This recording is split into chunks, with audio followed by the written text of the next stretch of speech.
오늘은 여러분들에게 사진 한 장을 보여드리면서 말씀을 시작하도록 하겠습니다.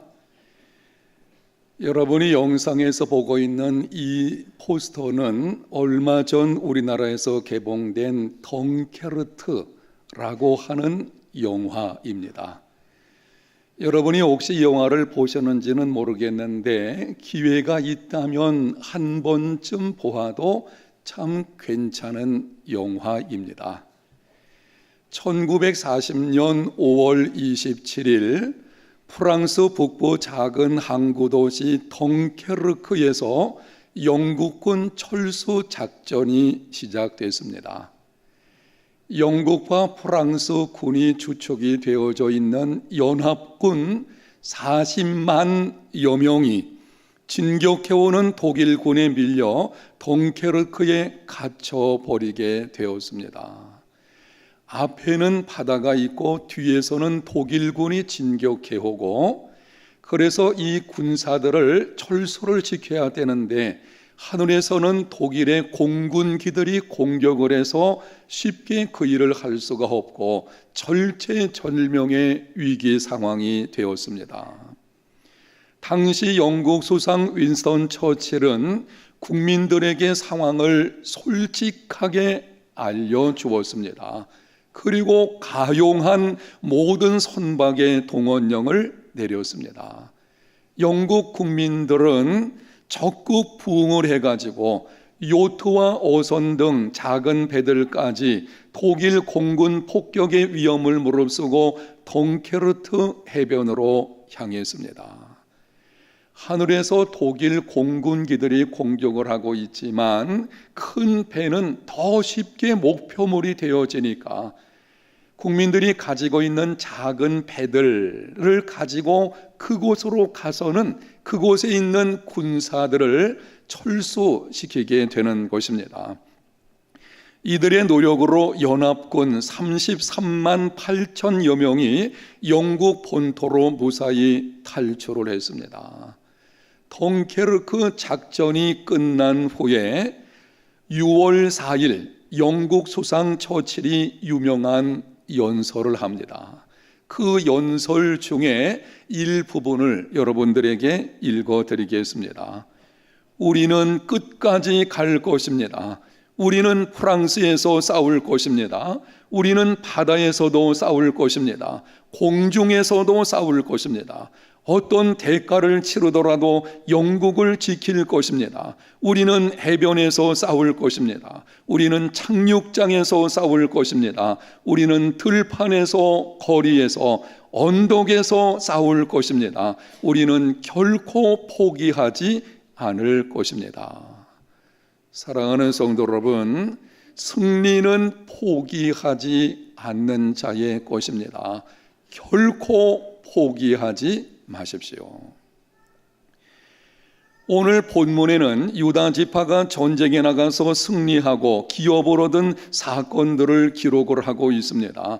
그런데 유다 지파는 전쟁에 나가서 한 번 싸우는 것으로 끝나지 않았습니다. 5절 상반절, 또 베색에서 아도니 베색을 만나 그와 싸워서, 8절 상반절, 유다 자손이 예루살렘을 쳐서 점령하여, 9절, 그 후에 유다 자손이 내려가서 산지와 남방과 평지에 거주하는 가나안 족속과 싸웠고, 10절 상반절, 유다가 또 가서 헤브론에 거주하는 가나안 족속을 쳐서, 11절 상반절, 거기서 나아가서 드빌 주민을 쳤으니. 무슨 말입니까? 유다 지파는 하나님께서 주신 기업을 얻기까지 포기하지 않았습니다. 완전한 승리를 얻을 때까지 하나님께서 이미 약속하셨던 그 승리를 자신들의 것으로 만들기까지 포기하지 않고 싸우고 또 싸우고 나가서 싸웠습니다. 포기하지 않고 나갈 때에 승리를 얻게 된 것입니다. 쉽게 포기하는 사람은 아무것도 얻을 수가 없습니다. 인생을 불행하게 하는 것은 상황이 아니고 포기하는 것입니다. 우리는 인생길에서 기막힌 여러 가지 상황들을 만나게 됩니다. 그 상황이 내 인생을 불행하게 만든다고 생각하지만 그렇지 않습니다.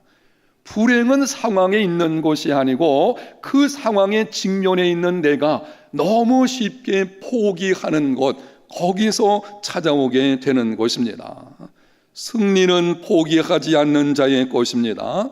승리의 삶을 위한 세 번째 원칙, 포기하지 말라. 결코 포기하지 말라. 한번 따라합시다. 포기하지 말라. 결코 포기하지 말라. 그럼 구체적으로 무엇을 포기하지 말아야 하겠습니까? 포기하지 말아야 하는 이유에 관해서는 여러분들에게 많이 드릴 필요가 없을 것입니다. 포기하지 않는 사람이 승리를 얻게 됩니다. 그렇다면 그 다음에 우리의 관심은 그러면 우리가 어떤 면에 포기하지 말아야 할 것인지, 여러분이 영적 전쟁에서 승리의 삶을 얻기 위하여 포기하지 말아야 되는 것 몇 가지를 간략하게 그러나 구체적으로 말씀을 드리게 될 것입니다. 듣는 중에 혹시 이러한 측면에서 포기하고 싶었던 것이 있다면 그 마음을 접으시고 다시 일어나서 믿음으로 나아가는 삶이 되시기를 바랍니다. 첫 번째는 어떤 경우에도 믿음의 걸음을 포기하지 말아야 합니다. 신약 성경이 기록될 당시 초대교회 성도들은 예수님을 믿는 믿음 때문에 수많은 환난과 핍박을 당했습니다. 비방을 당했습니다. 소유를 빼앗겼습니다. 구경과 조롱거리가 되었습니다. 감옥에 갇혔습니다. 심지어는 믿음 때문에 죽임을 당했습니다. 그럼에도 믿음의 걸음을 포기하지 않았습니다. 그들이 그렇게 포기하지 않는 믿음, 히브리서 10장 34절에 이렇게 기록을 합니다. 너희가 갇힌 자를 동정하고 너희 소유를 빼앗기는 것도 기쁘게 당한 것은 더 낫고 영구한 소유가 있는 줄 알미라. 환난과 핍박을 견디고 버텼습니다. 그런데 그것으로 끝난 것이 아니고 갇힌 자를 동정하고 예수님 믿는 믿음 때문에 빼앗기는 것도 기뻐했습니다. 단순히 방어적으로 끝난 것이 아니고 아주 적극적으로 고통 가운데 있는 사람을 돌아보고 오히려 기뻐하는 삶을 살아가는 결코 믿음의 걸음을 포기하지 않은 것을 볼 수가 있습니다. 그들이 그렇게 포기하지 않는 이유가 무엇인지를 34절 하반절에 이렇게 기록합니다. 더 낫고 영구한 소유가 있는 줄 알미라. 장차 주어질 천국의 영광이 있음을 분명히 알고 있었기 때문입니다. 여러분이 예수님을 믿는 믿음 때문에 겪는 시험은 무엇입니까? 여러분이 하나님의 말씀에 순종하려고 하다가 당하게 되는 손해나 혹은 고난은 무엇이 있습니까? 그것이 어떤 것이라고 할지라도 믿음의 걸음을 결코 포기하지 않는 삶이 되시기를 축복합니다. 이 땅에서의 삶이 전부가 아닙니다. 이 땅에서의 삶이 전부라면 우리가 이렇게 살아갈 필요가 없을 것입니다. 그러나 이 땅에서의 삶이 전부가 아닙니다. 이 땅에서 믿음으로 당하는 고난들은 일시적입니다. 그러나 우리가 장차 받을 영광은 영원합니다. 일시적인 것을 얻기 위해서 영원한 것을 포기하는 어리석은 사람이 되지 마십시오. 잠시 우리에게 만족을 주는, 우리 마음을 즐겁게 하고 우리의 삶을 잠시 동안 평안하게 하는, 얼마 있다가 사라지는 거기에 너무나 집착하는 삶을 살지 마시고 그것을 얻으려고 장차 주어질 그 영광을 포기하는 어리석은 사람들이 가끔 있는 것을 보게 됩니다. 그러한 삶이 되어서는 안 될 것입니다. 어떠한 경우에도 믿음의 걸음을 포기하지 마십시오. 두 번째는 기도하다가 포기하지 마십시오. 예수님께서 유명한 산상수훈에서 기도에 관해서 이렇게 말씀하셨습니다. 구하라 그러면 너희에게 주실 것이요, 찾으라 그리하면 찾아낼 것이요, 문을 두드리라 그리하면 너희에게 열릴 것이니 삼중 권면을 하시고 있습니다. 구하라, 찾으라, 두드리라.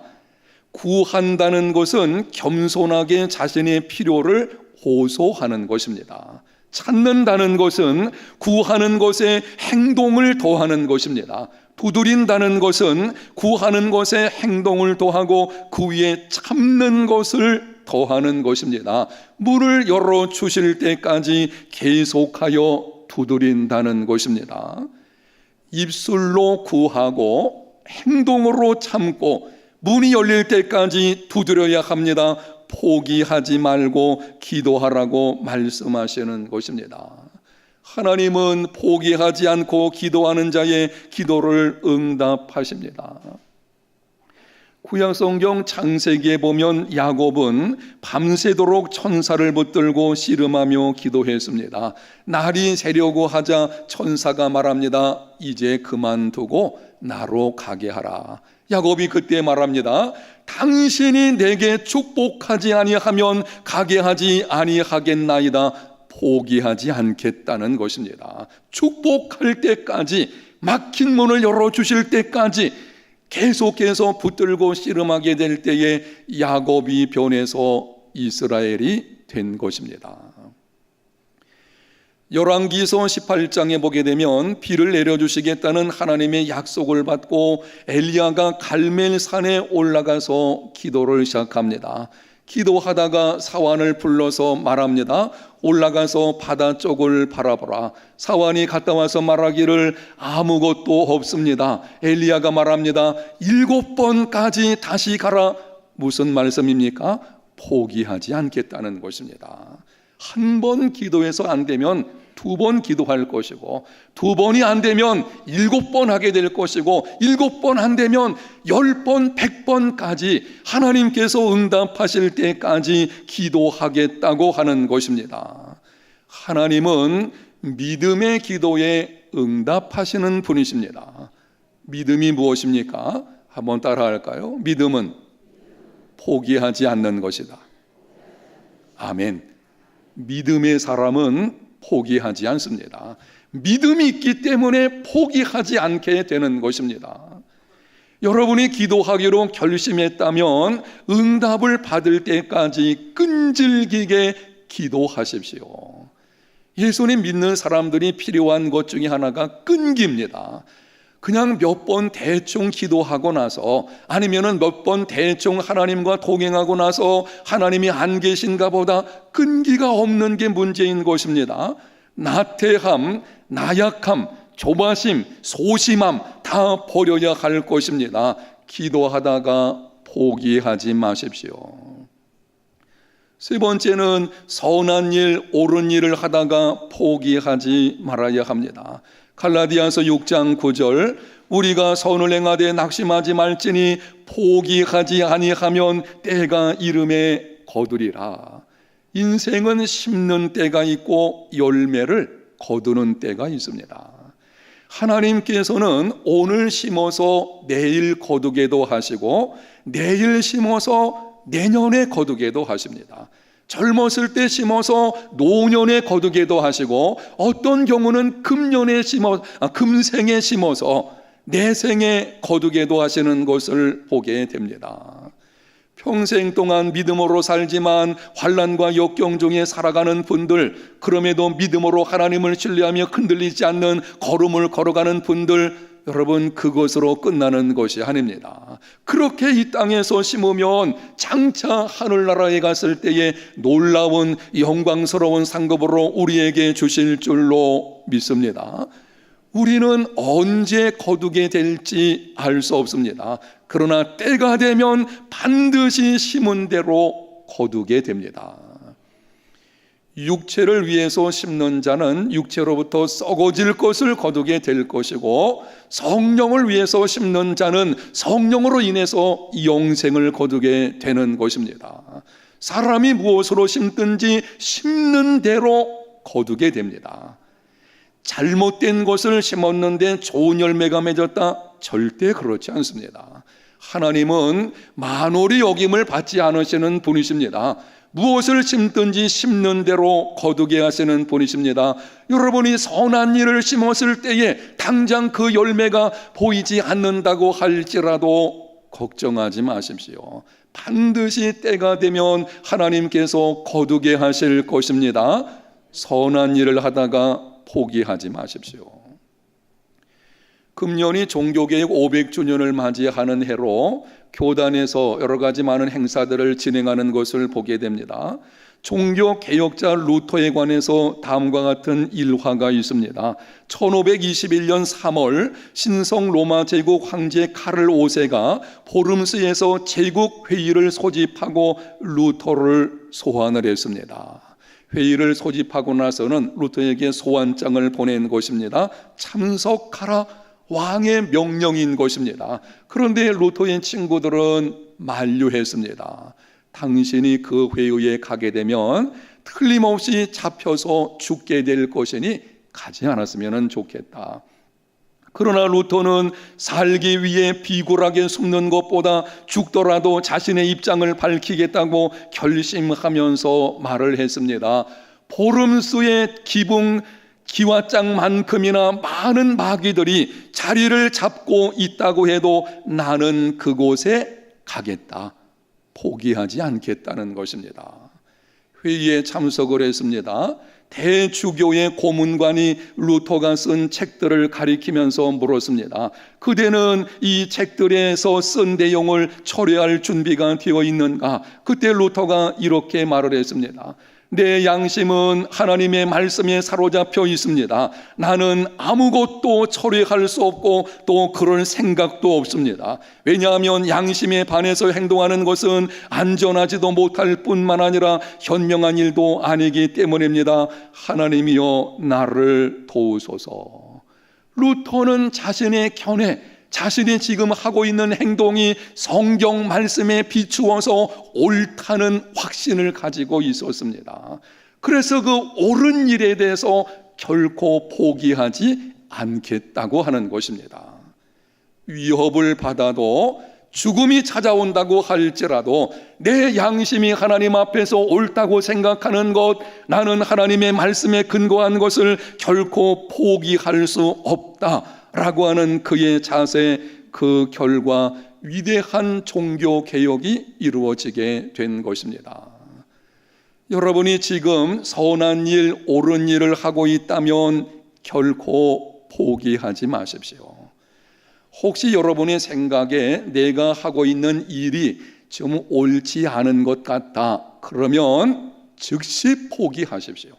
옳지 않은 일, 선하지 않는 일, 그쪽 편에 서 있어서는 안 될 것입니다. 그러나 지금 여러분이 생각하는 것이나 여러분이 하고 있는 그것이 하나님의 말씀인 성경에 비추어서 옳은 것이라고 한다면 여러분의 생각이나 삶의 모습을 결코 포기하지 않는 삶이 되시기를 바랍니다. 끝까지 참고 견디십시오. 악을 선으로 갚으십시오. 결국에는 선한 일, 옳은 일이 승리하게 될 것입니다. 악은 처음에는 득세하는 것처럼 보일지 몰라도 나중은 반드시 멸망하게 되어지게 됩니다. 그러나 선한 일, 옳은 일을 행하는 것은 때로는 힘든 반대가 여러 가지 많은 어려움이 있을지 모르지만 결국은 승리하게 되어져 있습니다. 옳은 편에 서시고 옳은 일을 행하되 결코 포기하지 않는 우리 해운대 제일교회 성도들이 다 되시기를 바랍니다. 네 번째는 온전한 믿음의 계승을 포기하지 말아야 합니다. 믿음을 계승하는 것은 구원의 목적입니다. 하나님께서 예수 그리스도 안에서 우리를 구원하신 목적들이 있습니다. 그 목적들 가운데 하나가 자녀들에게 믿음을 계승하는 것입니다.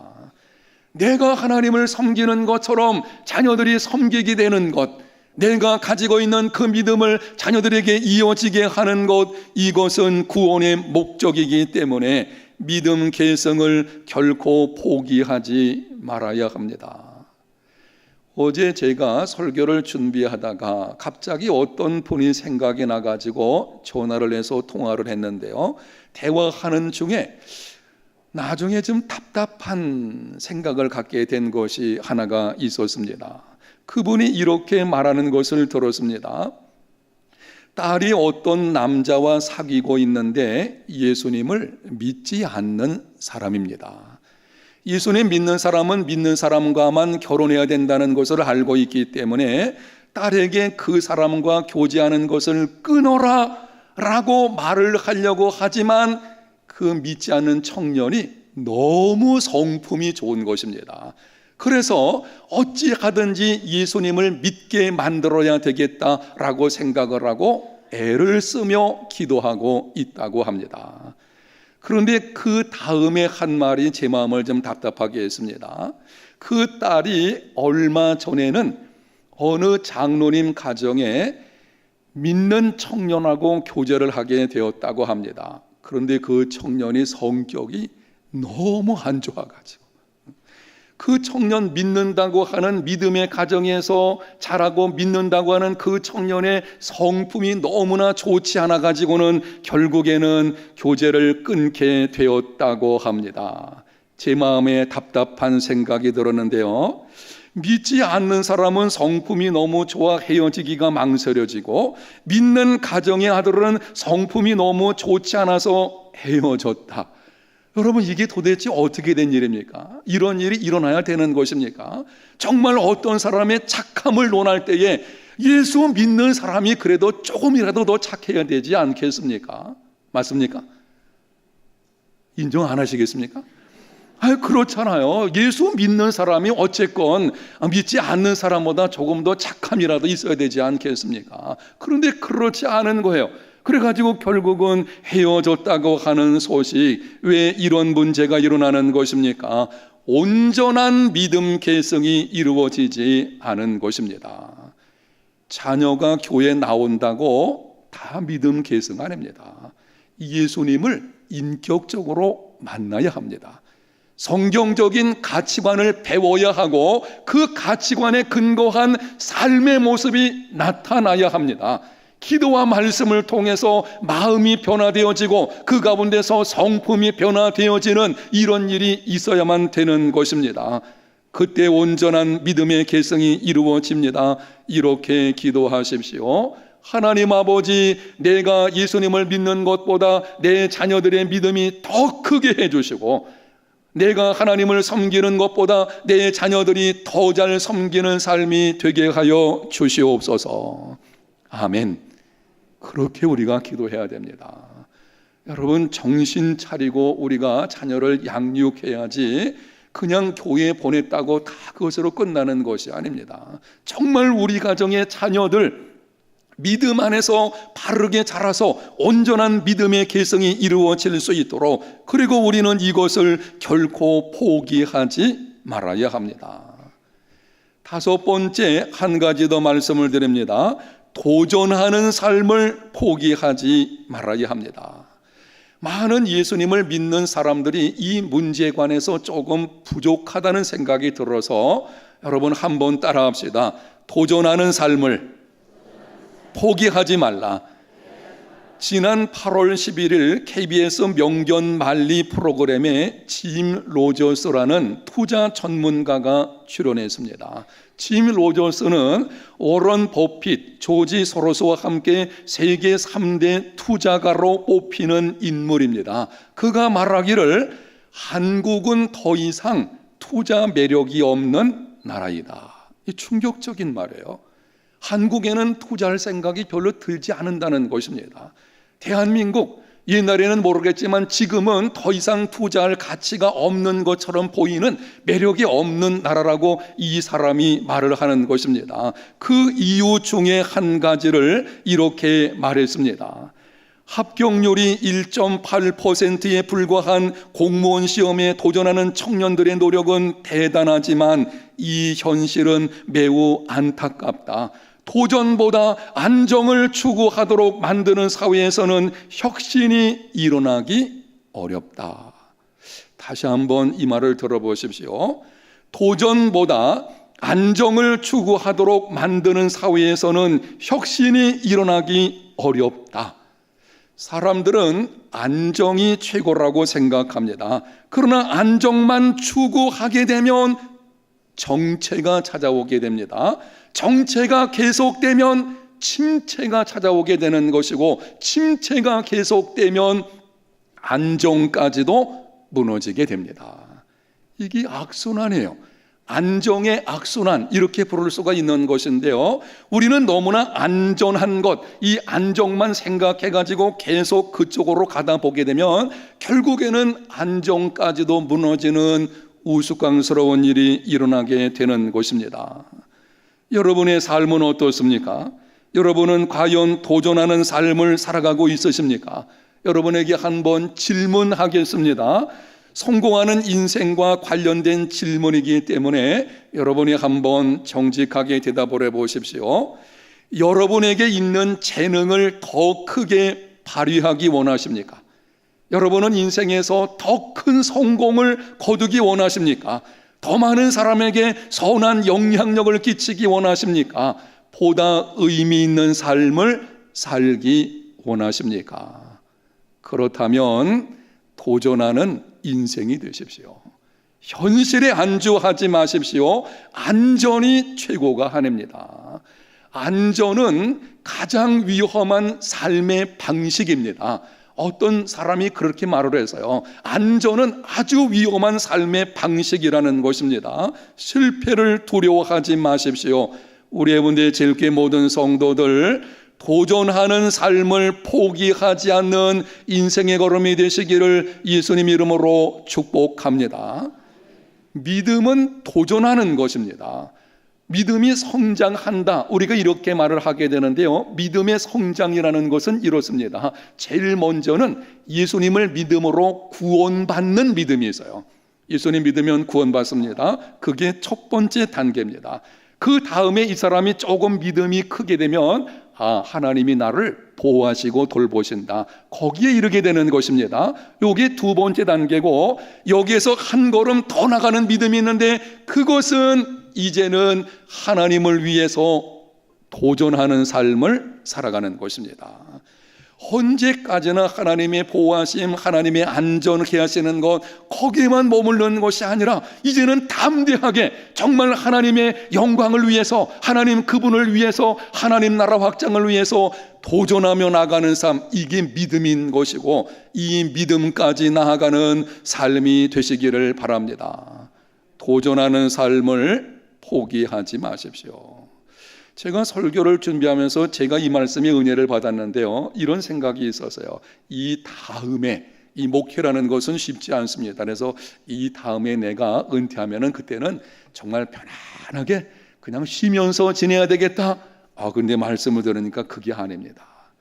이제는 은퇴해도 그 은퇴 후에 내가 도전할 만한 것이 무엇인지 지금부터 한번 생각을 해 보아야 되겠다. 여러분, 이 짧은 인생, 어차피 이 땅에 짧게 우리가 살아가는데요, 도전하는 인생의 걸음들이 되시기를 축복합니다. 사랑하는 성도 여러분, 지금까지 승리의 삶을 위한 영적 원리 세 가지를 말씀을 드렸습니다. 매일 범사의 기도로 하나님과 함께 시작하라.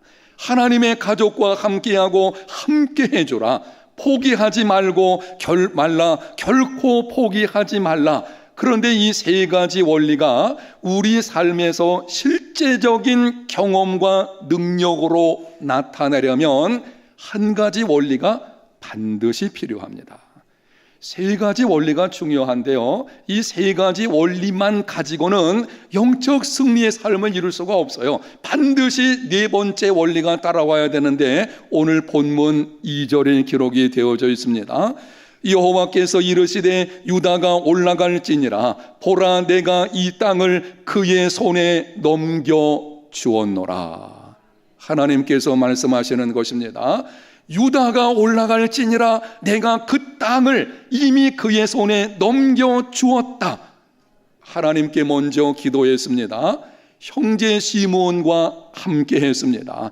포기하지 않았습니다. 그런데 그 모든 수고가 열매를 맺게 된 것은 하나님께서 그 땅을 주시겠다는 약속이 있었기 때문입니다. 수고한다 그래서 다 얻는 것이 아닙니다.